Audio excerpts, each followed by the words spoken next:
বনি ইসরায়েলের এক ব্যক্তি বনের ভেতর কাঠ কাটছিলেন। হঠাৎ তিনি একটি প্রাচীন মাটির নিচে লুকানো স্বর্ণ ভর্তি পাথ্য পেলেন। তিনি সেটি নিয়ে যার কাছ থেকে জমিটি কিনেছিলেন তার কাছে গেলেন এবং বললেন, ভাই, আপনার জমিতেই সোনা পাওয়া গেছে, এটি আপনার। জমির মালিক বললেন, না, আমি আপনার কাছে জমি বিক্রি করেছি, তার মানে জমিতে যা আছে সব আপনার। দুইজনের কেউই সেই সোনা নিতে রাজি হলেন না। শেষে তারা এক বিচারকের কাছে গেলেন। বিচারক অবাক হয়ে বললেন, তোমাদের কি ছেলে মেয়ে আছে? একজনের ছেলে আর অন্যজনের মেয়ে ছিল। বিচারক তাদের বিয়ের ব্যবস্থা করলেন এবং সেই সম্পদ দিয়ে তাদের সংসার সাজিয়ে দিলেন।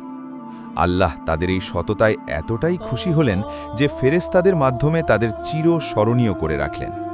নবীজি এই ঘটনা আমাদের শুনিয়েছেন যাতে আমরা বুঝতে পারি যে অন্যের সম্পদ আমাদের জন্যে আগুন।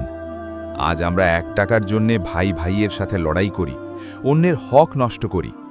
কিন্তু মনে রাখবেন, হারাম সম্পদ দিয়ে তৈরি শরীর জান্নাতে যাবে না।